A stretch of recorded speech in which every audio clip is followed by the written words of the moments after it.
Merkel Media. What does the goddamn line say, Tony? Please do language. Then what? I'll be arrested, put in airport jail? Look, you're going completely sideways, man. It's a big club, and you ain't in. Mr. Speaker, the President of the United States. I'm Chris Hansen with Daylight NBC. Jack Marius Tactheratrix. Hi, I'm Spartacus. Steven Seagal. Sex offender guy. I'm Keith Morris. This is Muammar Gaddafi. I'm Rick James, bitch. Sorting through the lies. The hijacker's passport was found blocks from the World Trade Center crash site, if you can believe that. We cannot track $2.3 trillion in transactions. And uncovering the centuries-long plan for world domination. Learning about Cuba, having some food. Let's talk about Chinese.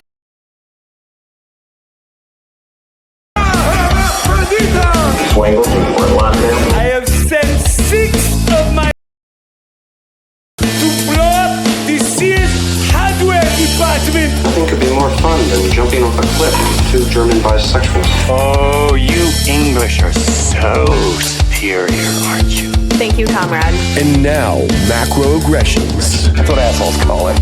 With your host, Buddy, I don't know who you are, but you're about to get chlamydia. Charlie Rob. Hey, Whitey, where's your hat? You want to drop the blame on Charlie and say it's all Charlie's fault. He was a retard. I get some goddamn diuretic.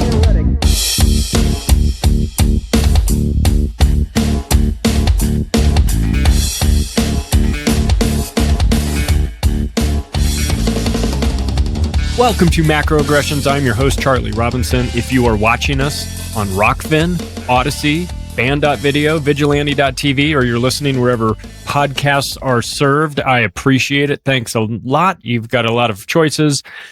Hanging out with me for an hour or so. I appreciate it. The website is theoctopusofglobalcontrol.com. You can follow me on Twitter at macroaggression.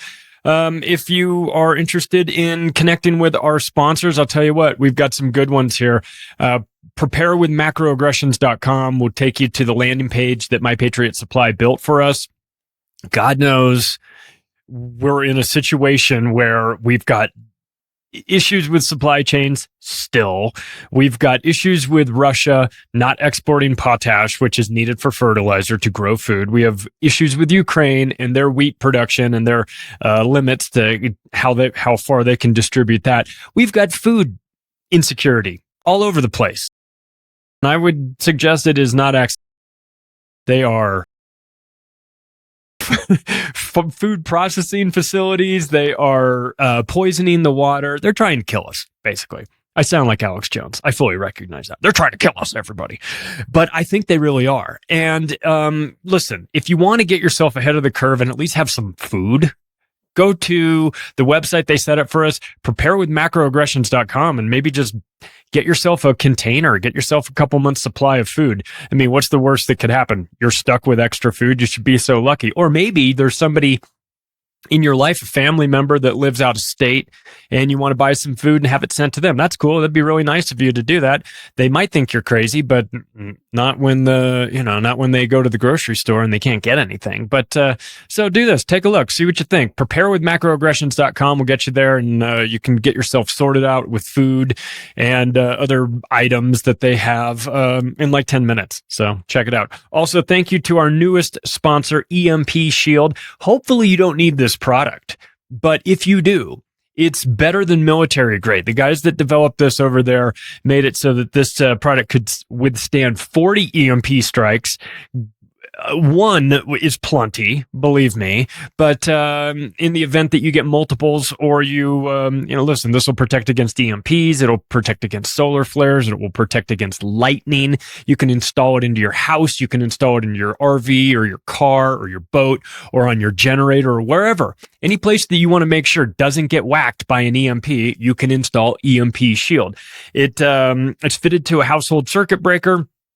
with just 4 wires. It installs like a Type 2 surge protector. There's videos on their website showing how you can install it if you feel comfortable doing that, or you can just have an electrician swing by and install it to your house. There's its starting price on this about $389. If you use the promo code MACRO over at EMPshield.com, it will save you some money. It's available just about every country. So listen, man, I wish we didn't have to even think about these sorts of things. I really do. But given we've got Chinese balloons flying around, I don't know what to make of that. We do know that the America's power grid has been unprotected against EMPs. They say it will only cost $2 billion to protect it. And so the government goes, oh yeah, well, Ukraine needs that money instead. I mean, forget fortifying our power grid. That would make way too much sense. Let's give that money to Ukraine so they can light it on fire. It's great. But so listen, if you don't want to have to worry about those things, you can go to EMPshield.com, use the promo code MACRO, save yourself some money. We appreciate our sponsors. Thank you guys for being there. It allows me to put this show out for essentially for free. And thanks. And I know you guys have to sit through ads, and you probably fast forward through them anyway. That's cool. I'm not going to be offended.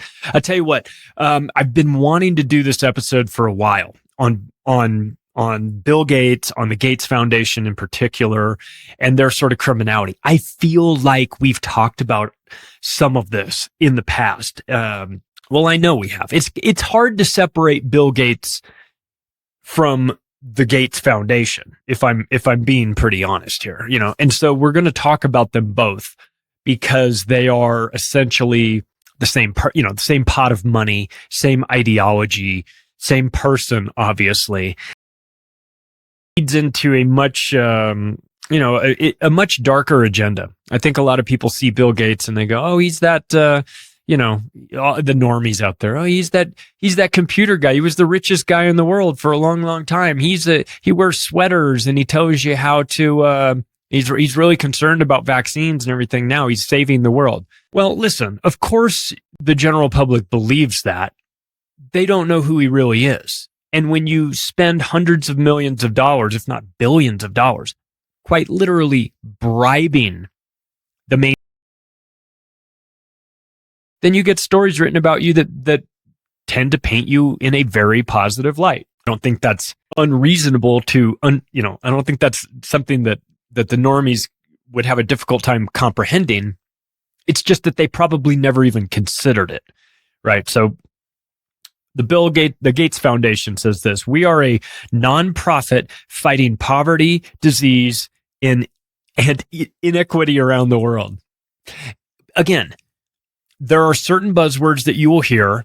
There's certain concepts that come across and you go, this is one of those words that means something totally different. When they start talking about inequity, and they start talking about this, and they start talking about stakeholder capitalism, and these terms don't mean what people assume they mean.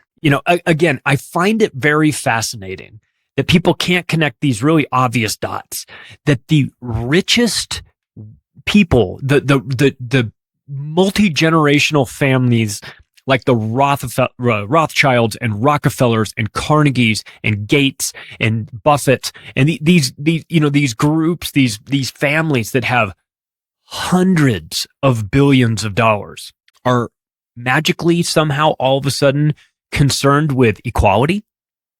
Do you really think that? I mean, what has led you to believe that? Show me examples where the Carnegies give a flying fuck about equality.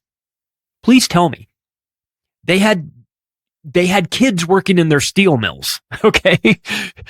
They partnered up with the Rockefellers to create the compulsory schooling system so that they could train kids.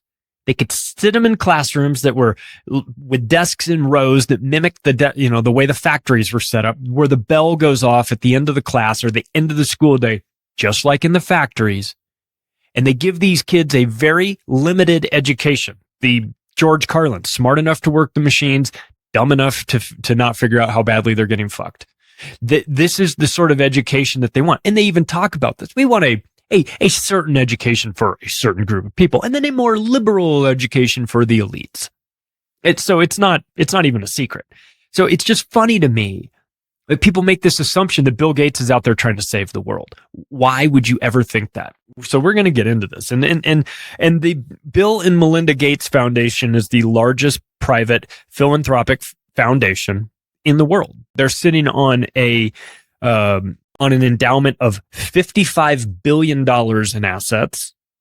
It was formed in 2000, right around there. After it was conceptualized in the mid 90s, and it really sort of got itself going in the 2000s. Once the Microsoft had their antitrust lawsuit, and Microsoft was painted in a negative light, which is the Bill and Melinda Gates Foundation, and they used this as a vehicle to,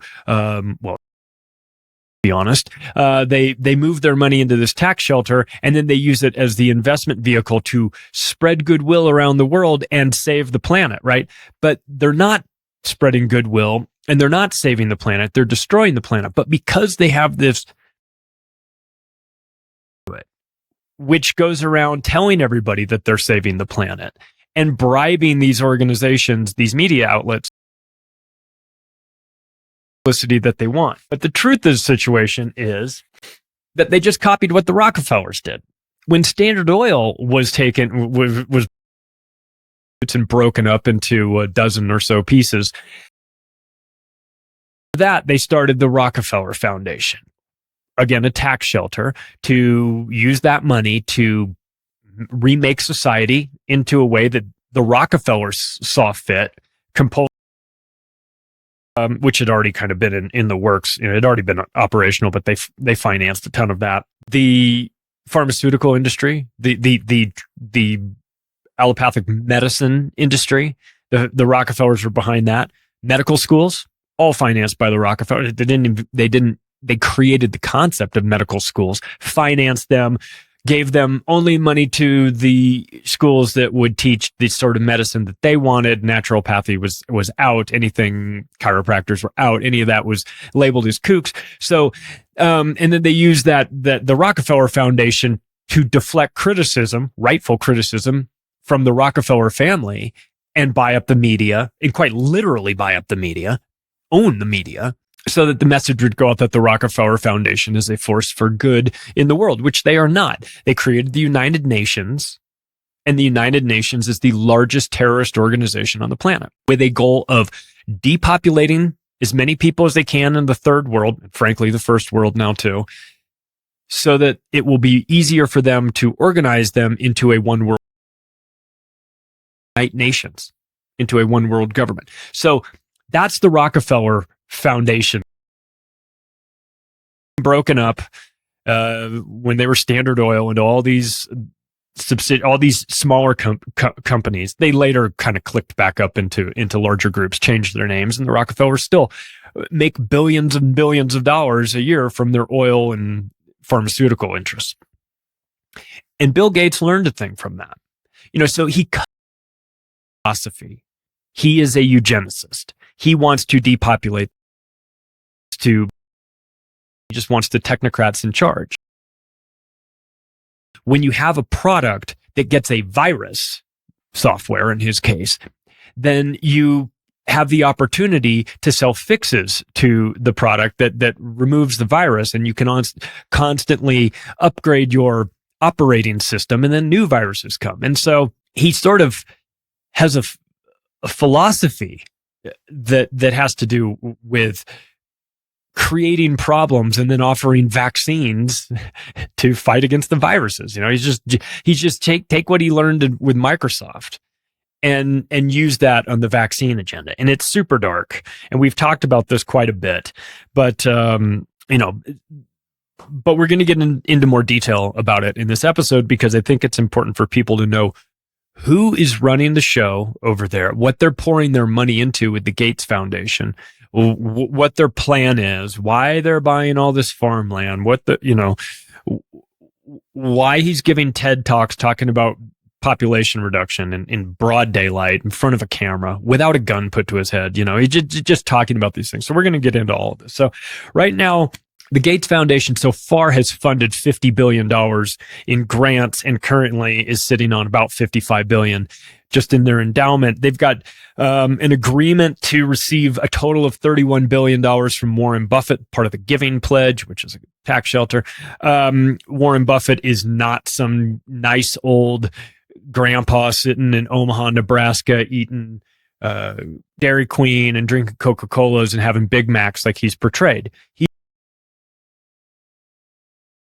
scumbag like the rest of them. And he's old and he's not going to be here for long. And he has decided that he needs to make sure that that money goes towards his ideological causes, which is the reason why he has donated over time, gradually every year, a couple $1 billion gets added to the Gates Foundation from Warren Buffett and Berkshire Hathaway, his Berkshire Hathaway holdings. And that is set to be capped at about $31 billion. $31,000 million Warren Buffett is giving to Bill Gates to do God knows what with. Well, actually, we know what. But Bill Gates had dinner with Jeffrey Epstein because he needed a guy that could raise money for him. That's what he said. Yeah, right. You got $31 billion from Warren Buffett. You know all the billionaires. You're going to Jeffrey Epstein to raise money? Get the fuck out of here with that bullshit. So anyway, since January of 2020, the Gates Foundation has spent $2 billion on COVID, but I'm sure that investment will 10x his returns in the pharmaceutical companies. And the reason why I come up with that 10x number is I didn't just pull it out of my ass.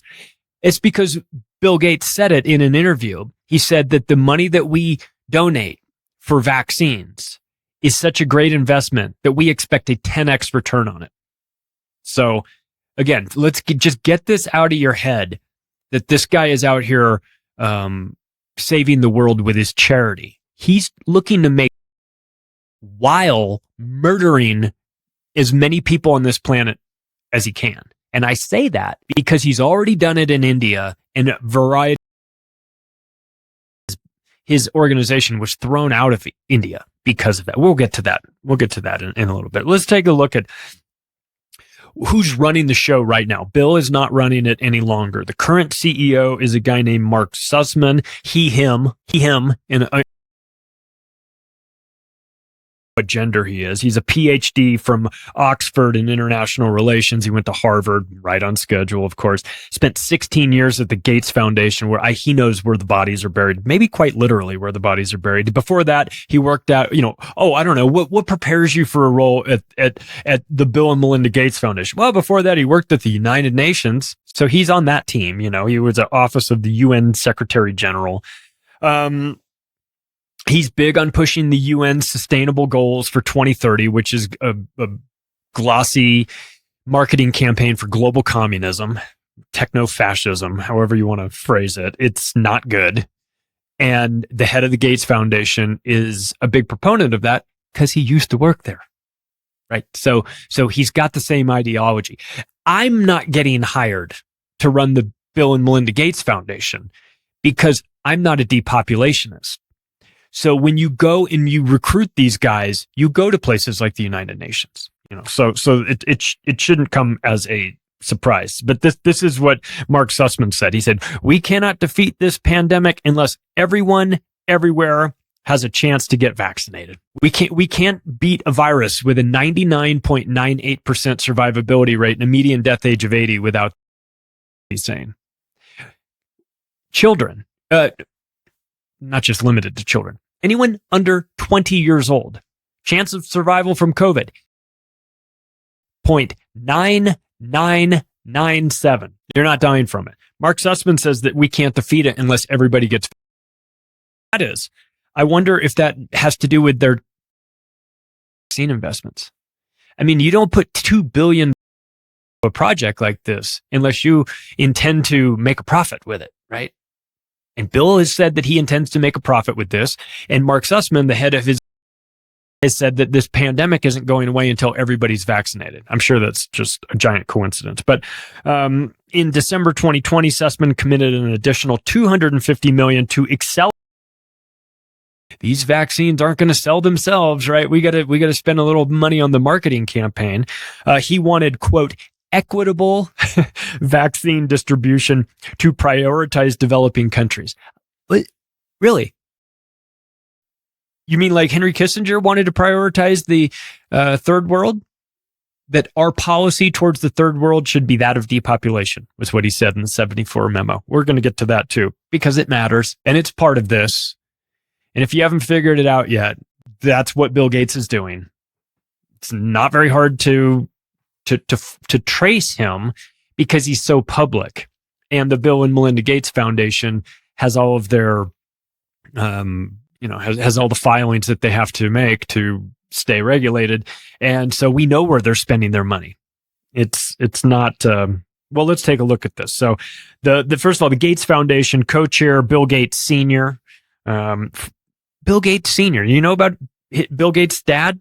I wonder what they talked about at the dinner table when old Billy Boy was growing up, because his dad was the former head of Planned Parenthood, which is, he took over for Margaret Sanger. Margaret Sanger started Planned Parenthood to deal with, quote, our Negro problem. It's a eugenics operation. That's what it is.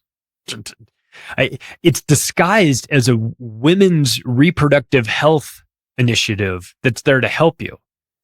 But in actuality, Planned Parenthood has been one of the core components of eugenics, of America's eugenics program. They don't say that because it looks really bad on the brochure, but that's what they're doing.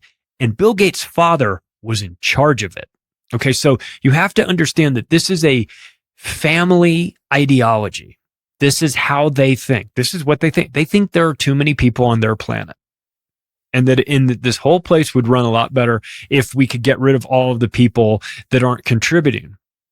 Because Bill Gates is a practical guy in his mind. He's a practical guy.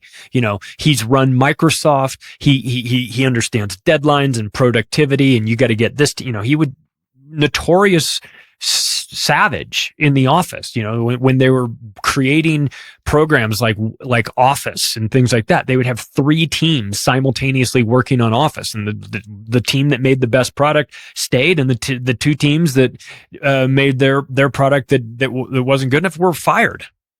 I mean, it was dog eat dog, and inside Microsoft. So he has no sympathy or compassion for people that aren't pulling their weight in his mind, right? And he looks at the third world as a bunch of useless eaters like Henry Kissinger does. And when you have that ideology, and then your father runs Planned Parenthood and is talking, is saying, well, this is how we get rid of all the undesirables covertly through sterilization programs and abortions and things like this. I'm not trying to deflect criticism from Bill Gates, but frankly, how can you not grow up with a really warped view of the world? I'm not trying to let him off the hook. I mean, he's a grown-ass man, but his ideology is terrible. The Gates Foundation grant-making areas are comprised of Global Development Program, Global Health Program, Global Growth and Opportunity Program, Global Policy and Advocacy, the United States Program, Small Charitable Sector Support Initiative. Okay. The Bill and Melinda Gates Foundation Trust is a separate legal entity from the Bill and Melinda Gates Foundation. The trust component manages the group's endowment and investment portfolio. So that's sort of like the bankers behind the scene. And again, so since we're on the topic of Planned Parenthood, the Gates Foundation has given more than $82 million to Planned Parenthood. Just in case, there was any sort of question about whether or not he's willing to put his money where his ideology is. He most definitely is. And I don't know what $82 million will get you at Planned Parenthood, but it certainly helps. So in 2020, the Gates Foundation donated more than $126 million to the New Venture Fund. The New Venture Fund is part of the left-leaning, political left in America, dark money network. It's disguised. So the way it works is the New Venture Fund is disguised as being an independent, activist-driven nonprofit.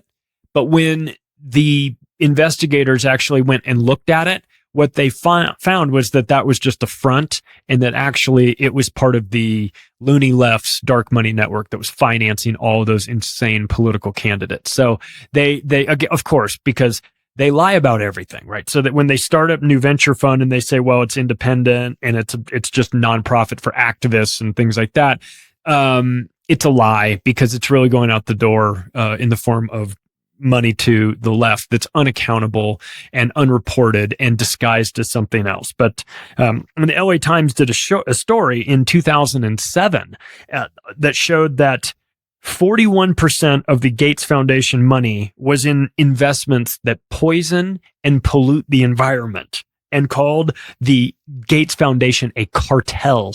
I guess the LA Times didn't get their payment on time. You know, they decided, well, listen, you know, we're used to getting this money from Bill, and maybe he missed a payment or something. And then all of a sudden they ran the story talking about the Gates Foundation, what they're actually up to, that they're invested in companies that poison and pollute, you know, like Monsanto, which is quite literally poisoning the world and polluting in the form of, my guess is that it was probably manufacturing companies or oil investments that they have. Hypocrisy is a core tenet of all these people. They say one thing and do another. So the fact that I'm actually a little surprised that it was only 41% of their money that was going into investments that pollute and poison. I mean, surely they could up their game, right?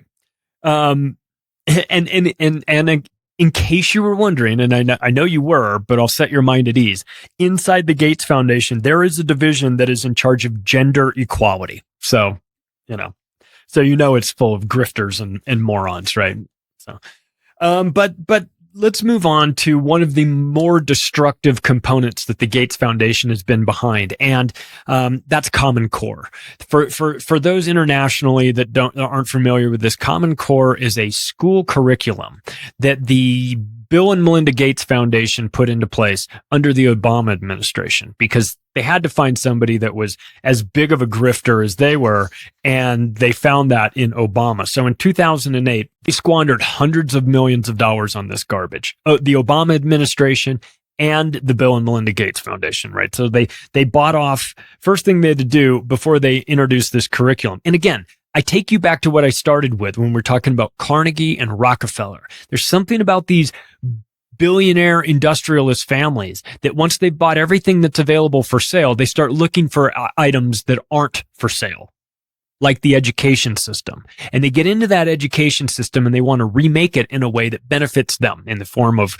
with regard to the Carnegies and the Rockefellers that owned steel factories and oil production and all these things, you wanted the worker class, right? So now with Bill Gates, and his ideology is everybody needs to be vaccinated, and he comes from the tech world. He created this concept, this curriculum called Common Core, right? And so he got his hands on the school system as well and started to remake it in an image that he preferred, that benefits him. Now, Common Core is a fucking disaster. I mean, it just, and I'm going to get into a full breakdown and quotes from my Octopus book where I just blasted them in it. It is not just my opinion that it is a disaster. It's a measurable observation. You can just take a look at some of the scores that are coming out from this, and it's not good. And even Bill Gates himself has admitted it was a failure.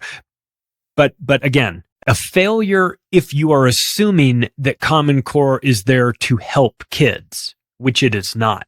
If you get honest about what it is there to do, which is scramble their brains, get them unsure of how to solve rudimentary math questions, and get them verbally on a path towards not being able to really compete in any sort of way in college, get them ready for college. They're completely unprepared for college and certainly unprepared for the workforce. You know, if you get honest about what it is there to do, then actually it's done a great job. But the job was to destroy the education system. So, but before before you do that, before you get all of these institutions and organizations on board with you, you have to bribe them first, because that's what the Bill and Melinda Gates Foundation does. So they found the American Federation of Teachers. They gave them $5.4 million. They found the National Education Association. They gave them $4 million. They found the Center for American Progress. Center for American Progress. Who's running that? Oh yeah, John Podesta. Yeah. They gave them money. They found the National Governors Association, the Chief Council of State School Officers. They went to the Association for Supervision of Curriculum Development, gave them $3.2 million. And the Obama administration, in case you were wondering, was filled with former Gates Foundation employees. But again, I'm sure that's just an accident. They went from the Gates Foundation into the Obama administration. Then they went from the Obama administration into Facebook. That's the path. So by 2010, 45 states had signed on to Common Core. And Obama did a really devious thing. He said, well, if you guys want this, I've got free money for you. Basically, we have federal money for all of you states for your schools. We know you need it, but the criteria or the stipulation is that you have to sign on to the Common Core school program and that curriculum and all that's going to go with it. And you're going to implement that into your schools, and you agree to do that, and in exchange for this money that we're going to give you. And the state said, well, we certainly do need the money, and you know, our schools are struggling, and I guess thank you to the federal government for offering this, but what is this Common Core curriculum that you speak of? Can we see the curriculum? And they said, well, no, it hasn't been finalized yet. And they said, well, once it gets finalized, then send us the curriculum and we'll let you know whether or not we want to sign on to it, and then you can give us the money. And Obama said, no, that's not how it works. You have to sign on to it right now, and we'll give you the money right now. But the schools in the states said, yeah, but we don't know what we're signing on to because the curriculum isn't finished. And Obama said, it doesn't matter. That's the rule. So you sign on to it now or you don't get the money at all. So 45 states were strong-armed into signing on to this without knowing what the Common Core curriculum actually was. They got the money. They spent the money because they needed it. And then they unfurled this a pile of steaming horse shit called Common Core onto the schools in the states. And they went, what do you want us to do with this? By 2016, a report found that Common Core was not preparing students for college or careers, which is obvious. The Los Angeles Times editorial headline in 2016, Los Angeles Times hates Bill Gates, apparently. Gates Foundation failures show philanthropists shouldn't be setting America's public school agenda. Oh, really? What gave you that idea? The Rockefellers and Carnegies didn't teach you that. Then I guess maybe it took Bill Gates to. High-ranking members of the Gates Foundation were maneuvered into positions inside the Department of Education and the LA Unified School District. So they installed their... I mean, this is what you do when you are basically bringing in a Trojan horse. You have to have your guys in a position of power to make it happen. So the Gates Foundation planted operatives inside the Department of Education, LA Unified School District, and my assumption is that other school districts as well, but the only one I'm mentioning here is LA. And it did not go well. Okay, so a report from RAND, the RAND Corporation in Santa Monica, they're a military industrial complex consulting and information group, right? They said, overall, the initiative did not achieve its goals for student achievement or graduation, particularly for low-income minority students. Oopsie. It was a mess. Mistakes were made. They spent $1 billion on this failure, to remake the education for the poors, which is what they do, which is what rich guys do. Here's a quote from Bill Gates. It would be great if our education stuff worked, meaning Common Core, but we're not going to know for a decade. Well, guess what? It's been a decade, and now we know it didn't work. Exactly as you suspected it wouldn't work. And I love this. And I put this in the Octopus book. I love that he's like, well, it'd be great if it worked and all, but we're not going to know for a decade. To which I responded in my book, like, oh, I'm sure Bill Gates was super sympathetic when he had his programmers at Microsoft come up and say, I'm working on this great new program for you and it might work, but it'll take a decade for us to know. I'm sure he didn't just fire them right on the spot. I mean, this is insane behavior. David Coleman, architect of Common Core and certified moron. Quote, and they might wonder whether we had a legion of talented lobbyists or friends in the right places. Tom, who knows me well, knows how pathetic the beginning of Common Core standards were. Think of a napkin. Think of a few people in a room with an idea. Think about keeping your fucking mouth shut, dude. Think about not exposing how unprepared you were for this. The only two PhDs in math that were involved in creating the Common Core curriculum both left in protest and refused to endorse it. In fact, Dr. James Milgram actually travels the country on his own dime lecturing against Common Core, still to this day. He was involved in writing the curriculum and he went, I'm not doing this. No way. No way am I putting my name on this. No way. So I have used this sort of joke, kind of like goofy line many, many times before when they're talking about trying to get you to believe absurdities, and especially with regard to math, and I say 3 times 4 equals 11. And I joke like that, I'm not going to just believe you when you say 3 times 4 equals 11, but I use that very specific line, that equation, 3 times 4 equals 11, because there is a quote in my octopus book from Amanda August, the curriculum coordinator for Common Core. And I'm going to read it to you. It's like a full paragraph, but this is the reason why I have always used that 3 times 4 instead, and there's the 2 + 2 = 5, which you get from the George Orwell 1984 book. But the 3 times 4 = 11 comes from this particular quote. And now you'll probably understand now why I use it. I want you to use the rational part of your brain, and I want you to try and wrap your head around this, because this is the curriculum coordinator for Common Core explaining what they prioritize with regard to mathematics. And here it goes. Quote, and I feel like doing it in her, like in a stupid whiny voice, like actually, but I'm not going to do it. But in my head, that's what it sounds like.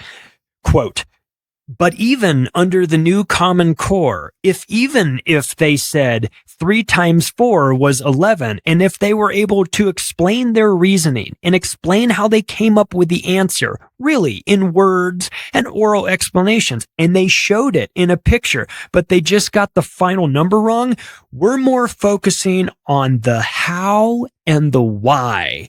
We want our students to compute correctly, but the emphasis is really moving towards the explanation and the how and the why. And can I really talk through the procedures that I went through to get this answer? And not just knowing that it's 12, but why is it 12? How do I know that? This is destroying children. This is destroying society. Eventually, you want to talk about a 20-year fuse that's being lit on the world? Common Core math is that. Because in Common Core, 3 times 4 = 11 as long as you can bullshit your way through an explanation. That's what she said. She doesn't want you to write that the answer is 12. That is the correct answer. We all know that that's the correct answer. She's not concerned with the correct answer. She's concerned with the process. And even if you get the answer wrong, as long as you go through the process, it's right. Now, I ask you, would you feel comfortable driving across a bridge that was built using Common Core math behind the engineering? I would not. Let's move on. I could spend all day bashing Common Core. And if you have kids in the school, get them out. Get them into a program that isn't teaching Common Core, because your kids will grow up. It'll be like Idiocracy, trying to fit the triangle into the circular square in a circular hole. You'll just be like doing that, because that's what Common Core teaches you. Let's move on to something more cheery, like Monsanto, GMOs, and the seed vault. I mean, if he can't kill you with the vaccines, he's going to try and starve you out. I'm just telling you right now. Bill Gates is the largest owner of Monsanto stock. At least he was. He might have divested himself of some of it recently. Monsanto is the maker of Roundup, retail name Roundup, scientific name glyphosate. Glyphosate is a weed killer. You spray it on your crops, And if any bugs eat the Roundup, then the glyphosate goes into the stomach of the bugs and explodes their stomach. What do you think it does to you? Besides being a component in endocrine disruptors and gender dysphoria. Maybe there's a reason why we've got a bunch of soy boys out there and people that think that they're triceratops gender, but that might be because they've had plenty of glyphosate in their diet and GMO foods, which most definitely the two of them go together. So GMOs came from genetically modified organisms, the concept of changing the genetic makeup of a seed so that you can patent it, so that it is one deviation away from being natural. That idea was I think led mostly by the bioagro company Syngenta, but Monsanto was, if not involved, they were right behind them and partnered up, because Monsanto is most definitely in the GMO seed industry, and they are now partnered or merged with Bayer. Bayer is a German petrochemical company that has been around and created Zyklon B. If you know what that was used for, not just killing rats. So glyphosate is known as an endocrine disruptor, and it is known for causing cancer. You can already see it on American television right now. During daytime TV, they have ads for, if you were hurt during if you think that you caught cancer from glyphosate, contact the law firm of whatever and whatever, at this number, so they're putting the class action lawsuit together right now for it, because Roundup, glyphosate is seriously toxic. But Bill Gates loves that because, again, it depopulates and keeps everybody sick, right? The Monsanto, who Bill Gates, like I said, it was the number one investor in, strong-armed the Philippine government into accepting something called golden rice. And golden rice was a genetically modified rice crop that was set to replace the traditional rice that was grown in the Philippines, and it was an abject disaster. Nobody wanted it. It didn't grow well. They destroyed the regular rice crop. It gave everybody that ate it got sick. And I shouldn't say everybody. A lot of people that ate it got sick. And it was a massive failure. That's Monsanto. Okay. Bill Gates Foundation, I should say, Syngenta, the Rockefeller Foundation, and the Norwegian government, all four entities, financed the Svalbard Seed Vault in Norway, which is about 1,100 kilometers south of the North Pole. It is 400 feet up a mountain, and then 300 feet inside of it, drilled in, there's a seed vault that contains millions and millions and millions of organic original seeds. And Bill Gates financed that with another agri-giant, Syngenta, and the Rockefeller Foundations. Now, I want you to just think about that, because we're going to get to the part with the farmland soon. So, he's interested in financing fake seeds while simultaneously hiding away from the general public the real seeds. If this were a good guy doing it, I might be able to get on board with, well, he's just trying to make sure that he preserves some of these seeds to keep humanity going in the future. With Bill Gates, I just don't see it that way. I think he has dark intentions. And, and when I say Bill Gates and when I say Gates Foundation, again, they're ideologically aligned. The money's coming out of the same pot. It's the same face man, same business connections. I mean, Bill Gates, Gates Foundation, really, what's the difference at this point? Now, again, he's a depopulationist at his core. He talks openly about this. He's very upfront. Did you see the TED Talk? I think it was 2009 that he gave this TED Talk.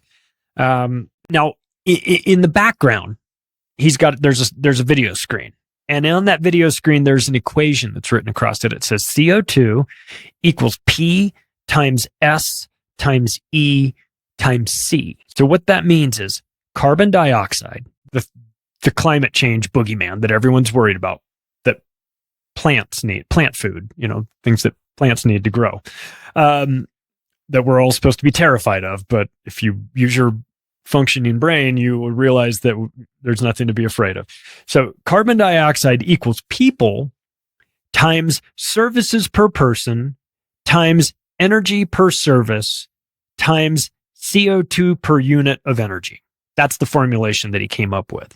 And and this is a quote from his TED Talk. First, we've got population. Now, the world today has about 6.8 billion people. That's heading up to about 9 billion. Now, if we do a really great job on new vaccines, healthcare, reproductive services, we can lower that by perhaps 10 or 15%. So he's talking about lowering the population of the world. He said one of those numbers has got to get close to zero for this to work. One of the people, services per person, energy per service, or CO2 per unit of energy. One of them has to get close to zero. Which one do you think he wants to get close to zero? He wants to get the people close to zero. He wants to do that. He has talked openly about reducing populations. He's been thrown out of India. We'll get to that in a second. His organization. Now back to since when he's talking about depopulation in broad daylight, in front of a camera, presumably not high on crack cocaine, it just shows you how bold these people are. That they don't even care. That they have this ideology that they believe they can just explain away and talk their way out of. Bill Gates is now the largest farmland owner in America. As of 2021, he owns 270,000 acres of land. That is broken down into 242,000 acres of farmland, 25,750 acres of farm to residential, presumably suburbs. He's turning this into the suburbs, and 1,234 acres of recreational land, whatever that means. I assume hunting parties for small children. Just an assumption. I don't know. But Billy Boy is also, when he's not poisoning humanity with genetically modified seeds and hiding the real seeds away from you and buying all the farmland so that you can't eventually grow your own food, he's also deeply involved in lab-grown meat. We know this. He says, quote, "I do think that all rich countries should move to 100% synthetic beef." Do you think he will? That is the question. I do not. I don't. He actually strikes me as being like a bit of a, I don't know. I wouldn't be surprised if he was a vegan or something. Not to shit on vegans, but I mean, he's so obsessed with beef and the horrors of it that I don't know. Just my assumption that the investments that the Bill and Melinda Gates Foundation have made into the lab grown meat include Impossible Foods, Beyond Meat, Memphis Meats, Hampton Creek Foods, right? Now, we talked about this like maybe 2 years ago when the Impossible Whopper came out. Do you remember that? Burger King has the traditional Whopper, which is I don't know, I think it's like a 3-pound hamburger. And then they introduced the Impossible Whopper, which was from Impossible Foods. It was a lab-grown hamburger that was supposed to taste like the real thing, except apparently it didn't. It wasn't ever really marketed as a diet version of a hamburger because it only had 5% fewer calories than a traditional Whopper, but it did have a surprise in it. It had 18 million times more phytoestrogen than a regular Whopper. 18 million times more.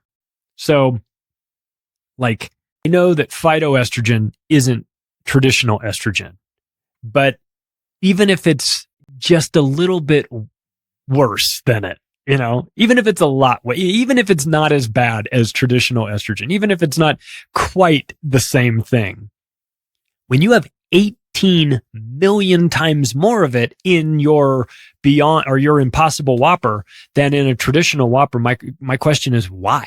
And what is that doing to you exactly? Look, I'm not a scientist, so I can't tell you the ins and outs of phytoestrogen. Okay. Maybe it's not a catastrophe, but there's 18 million times more of it than there is in a traditional Whopper. And that makes me very concerned. So, but think about this, right? So he buys the farmland. And now you've got no land to grow real food or graze your livestock, right? You have fake food, fake meat, fake seeds, and no land because he's got it all. And you won't be able to get to it anyway because they would like you to be in a 15-minute city. And what are you doing driving out into the country anyway? Get your ass in your smart city and eat the bugs. The bugs that grow on Bill Gates' farm, maybe. I don't know. Here's a quote from Melinda Gates. Let's move on to something cheery like vaccines, shall we? Quote, "We've made vaccines our number one priority at the Gates Foundation because we've seen firsthand their incredible impact on children's lives." Oh, I bet they have. I bet they've seen the incredible impact on children's lives. Like the 496,000 kids that they gave the oral polio vaccine to in India who immediately developed polio. That's 4,000 fewer than 500,000. Let's just round up. Let's round up like Monsanto, shall we? 500,000 kids. Unforgivable. I bet you've seen firsthand their incredible impact on children's lives, like destroying them. Everywhere the Bill and Melinda Gates Foundation goes with their vaccines, there's problems. 496,000 children now have polio from Gavi's polio vaccine. Thousands died and were offered the minimum amount to parents, which is $1,000 per dead kid. Gavi which is an acronym. You know, I love acronyms. Stands for Global Alliance for Vaccines and Immunization, was thrown out of India. And then the media campaigns came out and said, well, actually, they weren't really thrown out. They just left because of this. And there was a political struggle in India and it was causing some blah, blah, blah, the whole thing. No, India said, get the fuck out of our country after what you've done to these kids. Let's not forget about the United Nations covert sterilization program in Kenya with the tetanus shots, in which hidden HCG antigen was inside the tetanus vaccines, and sterilized the women that were taken. Now, they denied it, but later admitted to it and admitted that they had been doing it for a decade, and then admitted that it hadn't been limited to Kenya. And who was involved with that? There was the World Health Organization and UNICEF. Oh, and the Bill and Melinda Gates Foundation. Almost forgot about them. Yeah. So when the World Health Organization got busted putting sterilants in the tetanus vaccines in Kenya and Philippines and Ecuador and elsewhere, just understand that it wasn't only the World Health Organization that was involved in it. It was UNICEF, which is the United Nations Children's component, which is also under the World Health Organization, UNICEF. These are all under the umbrella of the United Nations and the Bill and Melinda Gates Foundation. But if you remember that episode that we did on Henry Kissinger on the 1974 depopulation memo, the National Security Memo 200, which came out and talked about how NGOs like the World Health Organization and United Nations and others would do the depopulation components covertly. Remember, they talked about that. They said that we would use NGOs in order to do this so that the burden wasn't on the government themselves. And they offered plausible deniability to the leaders of these countries. And of course, I assume a bank account in the Cayman Islands as well, filled with money, to sign on to these operations to sterilize and vaccinate and covertly depopulate their populations using NGOs as the cutout, so that the NGOs would take the heat if anything went wrong, and the leader of the country wouldn't have to worry about that. He could just say, well, I didn't know what they were doing. The NGOs that Kissinger was talking about in 74 are literally the same NGOs that were putting sterilants in the tetanus vaccines. The only one that wasn't, the World Health Organization and UNICEF were there. The only one that wasn't a part of the 74 memo was the Gates Foundation, just because it wasn't formed until the late 90s, early 2000s. So but that was what they had in mind, were organizations such as that could come in and depopulate in a different way. The Gates Foundation has pledged $10 billion for, quote, decade of vaccines, I should say, to be clear. And they made that announcement at the World Economic Forum. So you know that's on the up and up, right? Right. They did it with Gavi. And again, let me remind you of the countries on Kissinger's 74 memo. He outlined them specifically, said that his concept was our policy towards the third world should be that of depopulation. But then he went out and specifically broke down which countries were to be targeted. Number 1, India, and then Gavi gets thrown out for giving polio vaccines to kids and giving them polio and sterilizing the population too, by the way. They're big into that. So number 1 on the list of Kissinger's list, India, Pakistan, Bangladesh, Nigeria, Mexico, Indonesia, Brazil, Philippines, golden rice, World Health Organization tetanus shots, Thailand, Turkey, Ethiopia, Colombia. They're putting his plan into place. I mean, they're acting on Kissinger's memo. So Gavi, Global Alliance for Vaccines and Immunization, what they do is they target 73 low-income countries to make sure that they're vaccinated.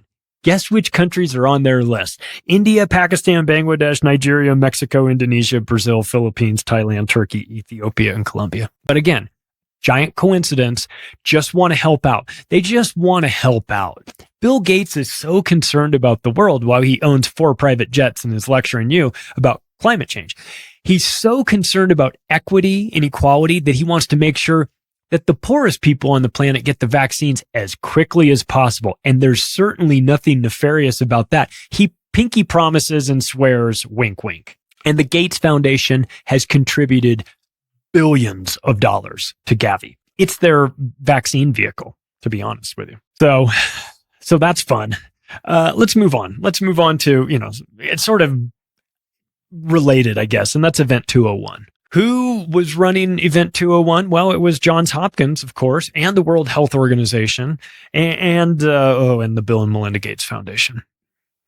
And what was Event 201? What was that again? Oh yeah, October 2019, New York City, a couple-day event in which, pre-COVID by about 6 months, in which they handed out like gift baskets and things like that to the participants. And in that gift basket, there was a plushie that you could get, which, if you looked at it, was a coronavirus stuffed animal, which is cute. Probably a hell of a collector's item. Better than Beanie Babies or Pokemon cards. If you got your hands on one of those Event 201 plushies, it'd make a fantastic Christmas gift for somebody. The CIA was also there at Event 201, and the mainstream media. They were represented, as well as pharmaceutical companies, and they were theorizing about a potential outbreak that started in a wet market that had to do with animals and bats in particular. And then it spread all over the world, killing 65 million people, until the only way you could stop it was a vaccine that was rushed to market through an emergency use authorization,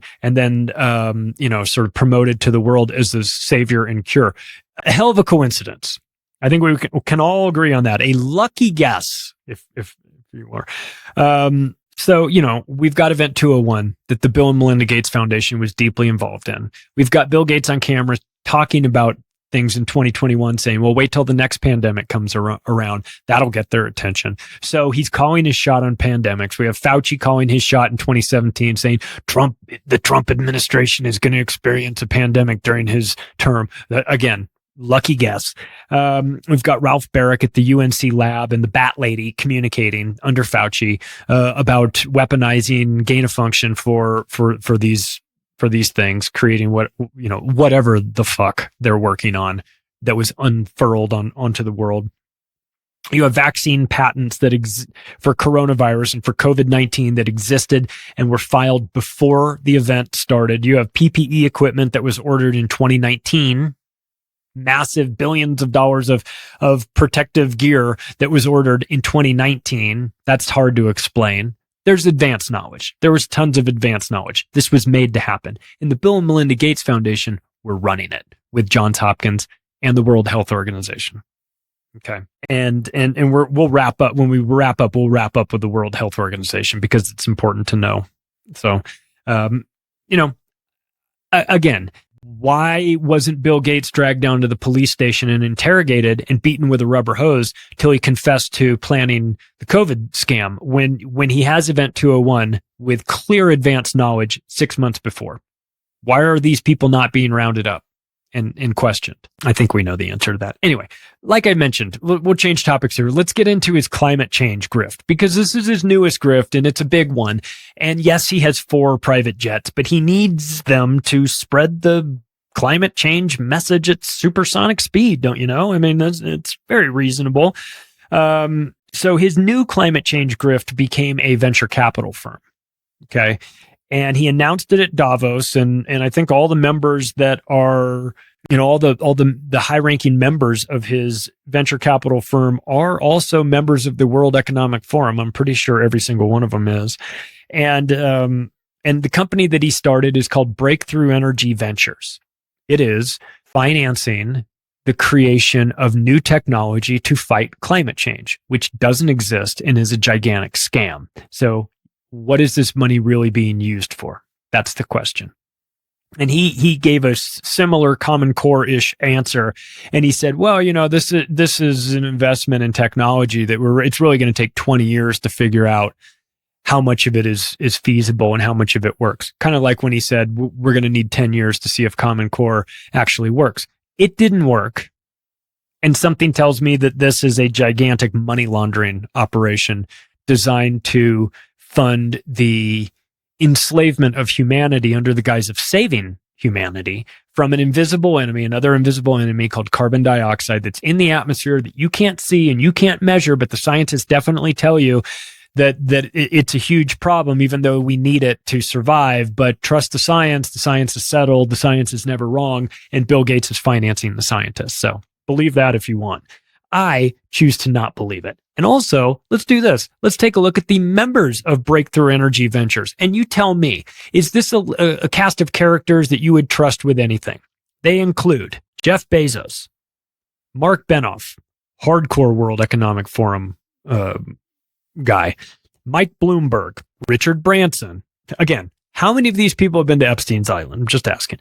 Reid Hoffman from LinkedIn, David Rubenstein, Carlyle Group, Prince Awalid bin Talal, John Doerr from Kleiner Perkins Coffee Mule Bayer, Mukesh Ambani, the richest guy in India who owns all the steel mills and things like that, Jack Ma from Alibaba China, George fucking Soros is on the list, so you know it's like the bar from Star Wars, Tom Steyer, Meg Whitman, former CEO of eBay and Hewlett Packard, Mark Zuckerberg, and co-founder of Facebook, Dustin Moskovitz, who we know is a deep state scumbag who financed Clade X. The Clade X simulation that happened, that simulated an outbreak of a virus, was financed. The money for that event was financed by Dustin Moskovitz, co-founder of Facebook. So again, it's just a bunch of humble billionaires saving the world with renewable technology from an invisible enemy called carbon dioxide, which we need. Nothing to see here. I'm sure it's all on the up and up. Just a bunch of bros spreading their money around to help the poors. Moving on. Media spending. Well, the Gates Foundation receives good press from the mainstream media because he bribes them with hundreds of millions of dollars. That's what he does. That's what he's always done.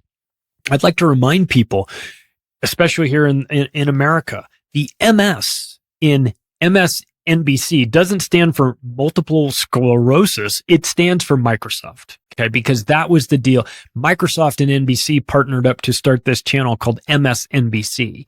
And that relationship was in place for like 20 years.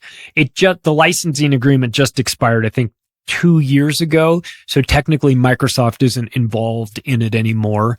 Maybe not in an ownership role. I'm not really too sure how the details, but the licensing component of it fell off, and Microsoft is no longer stands for Microsoft NBC anymore. But again, you've got 20 years of run with that. So do you think MSNBC is in a huge hurry to do a hit piece on how Bill Gates is the actual devil? Probably not. So he controls the media through the leverage that he has with in the tech world. He controls it through overt, straight up bribery, giving them money. He controls it by having the connections to MSNBC and the networks of NBC and Comcast because of that. So he is embedded in the media. And again, when a guy is giving you millions and millions of dollars, it's kind of tough for, some writer isn't going to write a hit piece on him because his boss is going to go, we can't run that. We can't. If we run this, the money stops coming. And if the money stops coming, none of us have jobs anymore. So we can't run this. So there's a calculation being made. Even if the editor was based as hell and knew what was going on and wanted to run it, there's a financial calculation that you have to take into account with this. So the mainstream media is completely bought and sold by Bill Gates. That's the reason why you only get marginal amounts of pushback. Real softball pushback questions like, well, can you explain your relationship with Jeffrey Epstein? I mean, why did you associate with him? And Bill's response was, well, look, I shouldn't have. It was a mistake I made, but I had a relationship with him because he was a guy that was bringing in, I thought he was a guy that could contribute money to the charity foundation. You have $31 billion coming in from Warren Buffett. You don't need Jeffrey Epstein's dirty ass money. And by the way, it wasn't just one mistake. These guys were friends and had been friends for a long time. They knew each other very well. All right. So none of this mistakes were made. And in fact, Bill's response is, well, he's dead now. So there's always that. You have to be careful.